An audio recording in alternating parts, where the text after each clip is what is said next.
Selamat pagi anak-anak semuanya.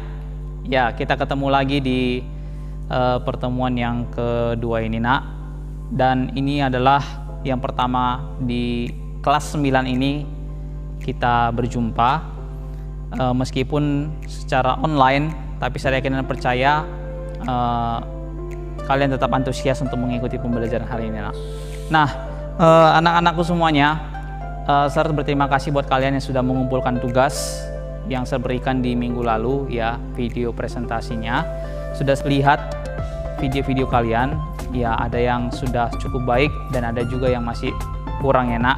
Nah, saya harap kalian coba untuk memperbaikinya lagi, mungkin tidak berupa video tapi diperbaiki di catatan kalian, ya, pindahkan ke catatan atau diringkas kembali bab satunya, apa saja yang penting-pentingnya, ya. Mungkin kalian sudah memahami apa yang sudah saya beritahu di kelas 8 dalam meringkas catatan atau meringkas buku paket kalian, ya. Silakan catat yang penting-pentingnya aja.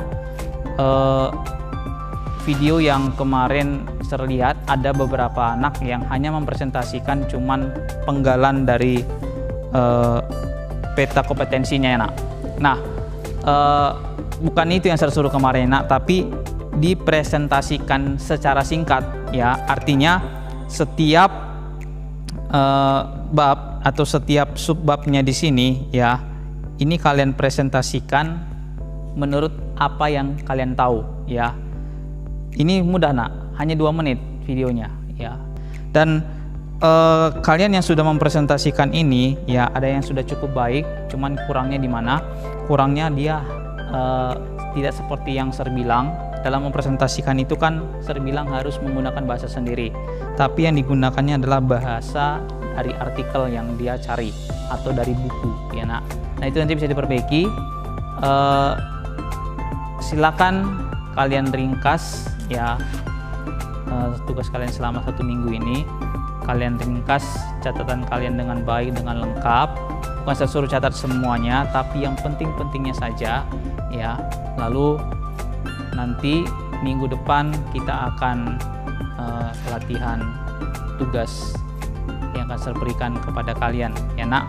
Jadi silakan dipelajarin. Itu untuk tugas selama 1 minggu ini. Nah, hari ini, Nakku, kita akan belajar tentang seni lukis. Saya akan jelaskan secara singkat, ya. Mungkin tidak semuanya, ya, Nak, karena ini banyak, ya. Satu subbab ini banyak sekali penjelasan yang akan dijelaskan. Jadi kemungkinan kita akan sampai ke 3 subbab atau 2 subbab saja, ya, Nak, pada hari ini, ya. Nah, di bab yang pertama ini tentang seni lukis, ya. Seni lukis. Oke.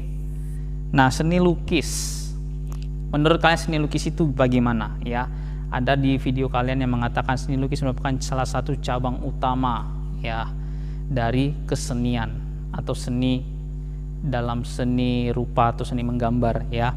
Nah, itu saya baca-baca dari internet itu bahasa buku, ya, itu bahasa internetnya, Nak. Nah, bahasa sehari-harinya seni lukis itu apa sih, ya? Ini adalah karya, ya, karya gambar. Kenapa dibilang karya gambar? Karena seni lukis adalah bahan lanjutan, nah, ya, bahan lanjutan dari menggambar. Jadi seni lukis, ya,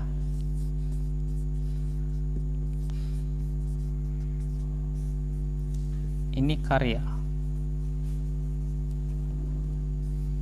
Secara singkatnya seperti itu, ya, Nak. Nah, saya akan jelaskan 1 poin demi 1 poin, ya. Di situ ada, ya, dia dibagikan poinnya menjadi saya bagi aja, ya.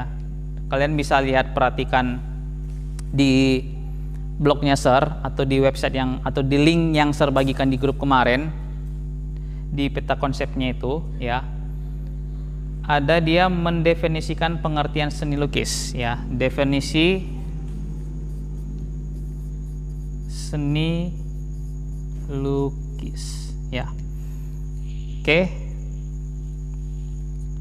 Nah, apa itu seni lukis, Nak?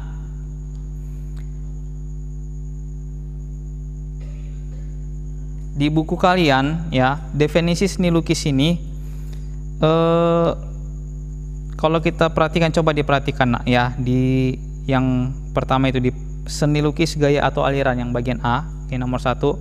Jika dihadapkan pada selembar kertas kosong, nah ini kan umpamanya seperti ya, dia kasih umpama jika kalian nih misalnya dihadapkan sama satu kertas kosong, lah kemudian ada di situ pensil, ada di situ cat air dan segala macam ya, lalu apa yang akan kalian kerjakan? Pasti pengennya melukis ya, dan melukisnya merupakan apa namanya ya, menggunakan imajinasi kita sendiri ya, dari perasaan kita. Nah, seperti itu dijelaskannya. Jadi seni lukis itu sebenarnya kalau kalian perhatikan, Nak, ya, itu penjelasannya seperti saya simpulkan yang tadi ya, karya diri kalian sendiri. Kenapa?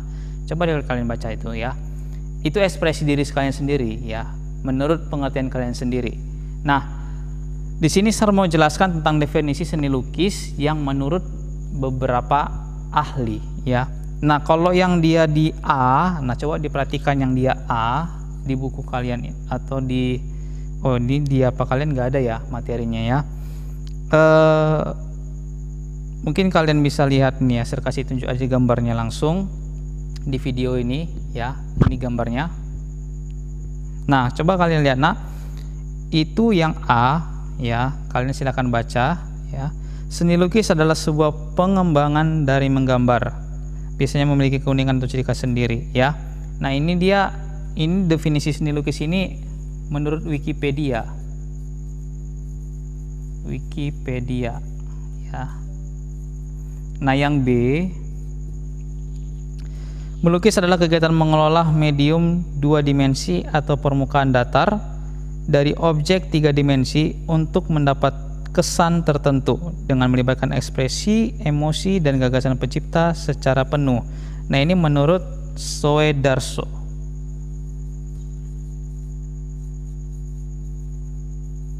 Ya, ini Soedarso. Dan yang ketiga, lukisan adalah suatu pengalaman artistik yang ditumpahkan dalam bidang 2 dimensional dengan menggunakan warna dan garis ya. Nah, coba perhatikan ke video kembali ya. Nah, ini dia. Ada A, B, C. Yang A tadi dari Wikipedia, yang kedua dan yang ketiga ini sama-sama oleh Soedarso ya. Nah, yang menarik di sini saya mau tanya, nah, apa arti dari 2 dimensional, media 2 dimensional? Ini tulisan saya agak ini ya, biar cepet ya, Nak, ya, karena kita ngejar waktu lagi. 2 dimensional ya, apa arti di bidang atau media ya, bidang atau media 2 dimensional? Nah, ini artinya seperti ini, Nak, ya. Seperti yang diungkapkan tadi dari pengertian yang kalian baca di definisi seni tadi yang bagian A ya, itu jika kamu di depan kertas kosong, nah itu dia kertas kosongnya ya, itu ya, kertas kosong, situ ada kertas kosong, lalu ada kanva, ada catnya. Nah, itu adalah media bukan catnya, Nak, sorry, ada dia apa lagi ya, pokoknya ini media yang bisa kalian lukis ya. Kertas kan bisa dibuat untuk melukis ya, kanva ini wajib ya, ini yang dipakai secara umum di dalam melukis ya. Nah, ini yang dimaksud dengan media 2 dimensi. Nanti ada soalnya, awas kalau nggak tahu ya. Oke, ini dia bagian kedua. Nah, di bagian kedua tujuan berkarya seni lukis ya. Nah, di sini akan saya jelaskan, jadi saya nggak tulis tapi saya jelaskan, jadi kalian yang akan menulisnya lagi ya, Nak. Tujuannya ada 2 ya. Yang pertama religius, yang kedua kritik sosial. Bukan hanya 2, Nak, banyak nih ternyata, Nak.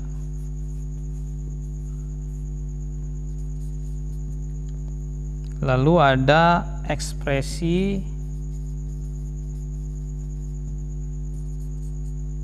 dan komersil. Nah, bukan 2 tapi 4 ya. Tapi pada umumnya hanya ada 2 ya nak.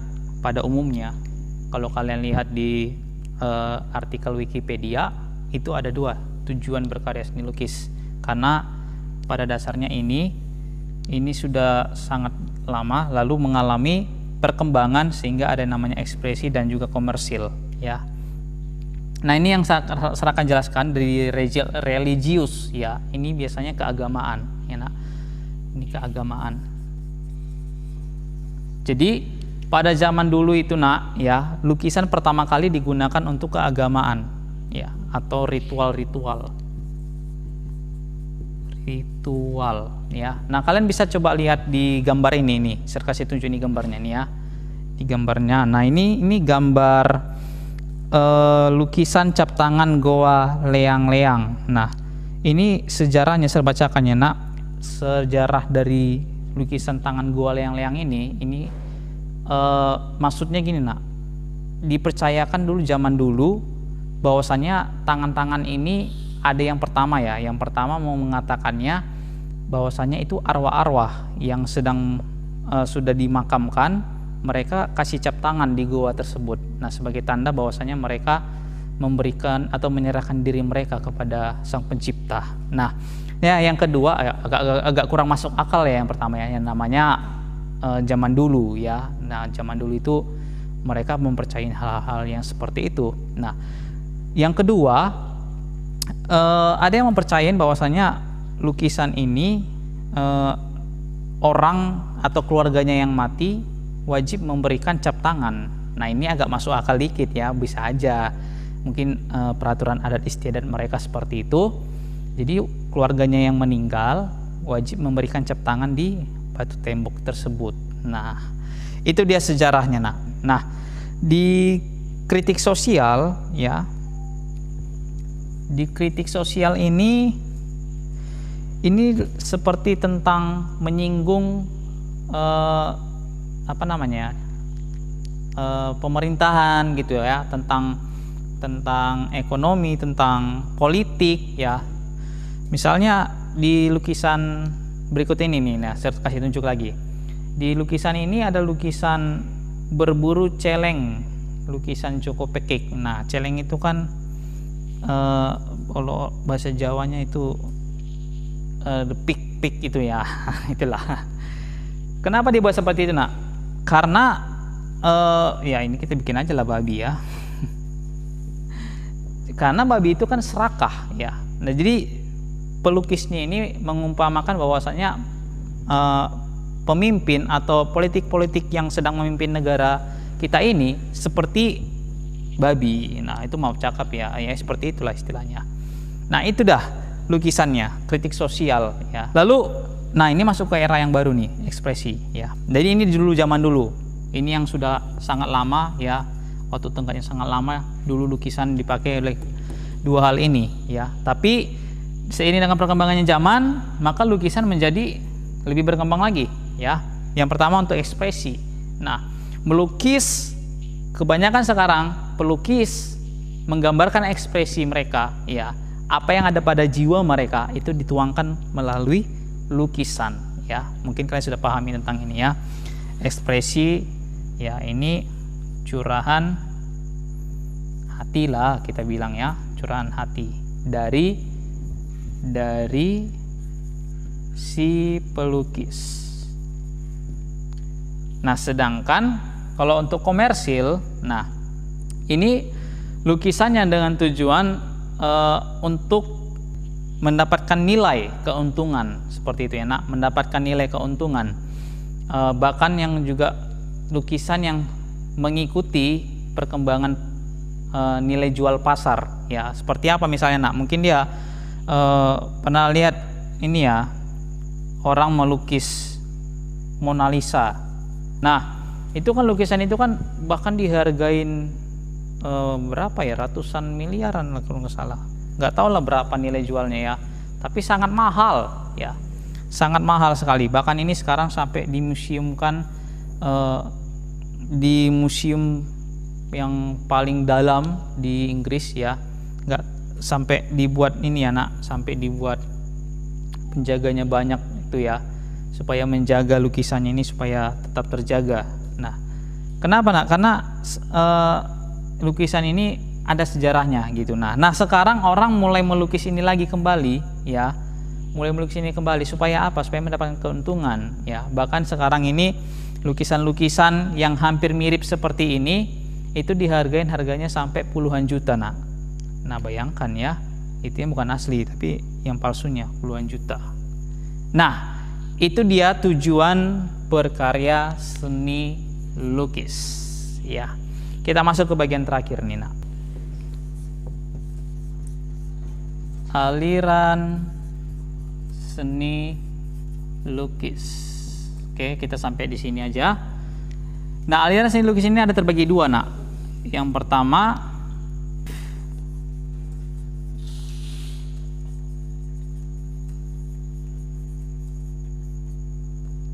lalu ada dia kebalikannya ya nak ya, non representatif. Nah, saya mau jelaskan nak secara singkat aja ya. Di bagian yang di sini representatif ya, ini lukisan alirannya lebih kepada yang asli ya, atau yang nyatanya, bentuk nyatanya, bentuk natural gitu nak ya. Nah, contohnya nanti ada kalian lihat, nanti saya akan kasihkan materinya. Oh, bukan nanti, sekarang aja nih. Silakan lihat materi berikut ini nih. Nah, coba kalian lihat nak, di situ ada dia di representatifnya ya, di representatif ya. Salah ini cobanya. Nah, ada naturalisme, lalu ada lagi realisme, ada romantik, ada ekspresionisme, lalu ada impresionisme, surrealisme. Nah, coba perhatikan baik-baik nak ya. Naturalisme itu ya yang natural ya, penggambarannya alami atau sesuai dengan keadaan, dengan alam ya, sesuai dengan apa yang ada di keadaannya saat itu juga. Lalu ada dia realisme. Realisme ini pemandangan yang tanpa menambah atau mengurangi objek ya nak. Lalu ada nanti dia romantik, itu aliran yang lebih bersifat imajiner ya. Romantik ini bukan romantis tentang percintaan aja ya nak, tapi romantik ini misalnya seperti tentang peperangan ya, ada peristiwa yang mengharukan di sana, korban berjatuhan ya, itu lukisannya seperti itu nak. Lalu ada dia ekspresionisme, ini aliran yang mengambil keadaan dengan keadaan jiwa sang perupa ya, artinya seperti yang di ini tadi ya, tujuan seni lukis ya nak. Jadi sama, ini tentang gambaran atau curahan hati si pelukis ya. Lalu ada impresionisme, yaitu aliran seni rupa yang penggambarannya sesuai dengan kesan. Nah, tadi kan sesuai dengan perasaan pelukis. Nah, yang ini sesuai dengan kesan. Artinya apa? Sesuai dengan objek yang akan digambar. Misalnya keadaannya saat itu ya, dia pengen melukis bunga yang saat itu sedang layu dan akan jatuh daunnya. Nah, dia akan seperti itu melukisnya nak ya. Jadi sesuai dengan kesannya. Lalu ada surrealisme ya, dan ini menggunakan warna seperti dalam mimpi. Artinya apa? Ini agak bercampur gitu nak dengan khayalan gitu ya. Misalnya kamu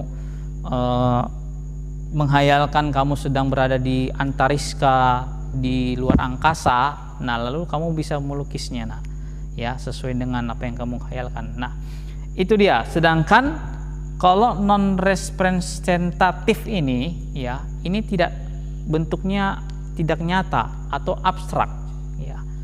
Bisa seperti berupa bidang-bidang ya, bidang-bidang, lalu garis ya, dan lain-lain ya nak. Yang pasti ini abstrak. Nah, oke anakku ya, seperti itu penjelasannya. untuk materi kita kali ini sampai di sini dulu ya, di aliran seni lukis. Nanti kita akan lanjutkan di pertemuan berikutnya. Nah, ini Sir mohon maaf ya, mungkin banyak sekali salah-salah dalam berkata-kata ya, karena Sir ngejar waktu nak. Habis ini juga nanti Sir akan masuk di kelas berikutnya, jadi mohon dimaklumin, dan Sir akan buat materinya di blog Sir, jadi silakan lihat di blog Sir. Ini materi yang tadi ya, kalau kalian bisa memahaminya dan mencatatnya itu lebih bagus lagi nak ya, dan itu akan menjadikan nilai plus sama kalian. Nah, saya mau kasih tugas sama kalian. Tugasnya kalian bisa lihat di blog Sir ya, tugas untuk pertemuan yang kedua ini ya, silakan lihat di link yang akan Sir buat di grup ya. Ini tugas selama 1 minggu ini ya, jadi Sir tunggu sekarang untuk tugas presentasi kalian yang masih belum mengerjakannya. Oke Naku, selamat pagi ya, selamat belajar, selamat mengerjakan tugasnya, tetap semangat dan tetap menjaga kesehatan di rumah. See you next time and bye bye.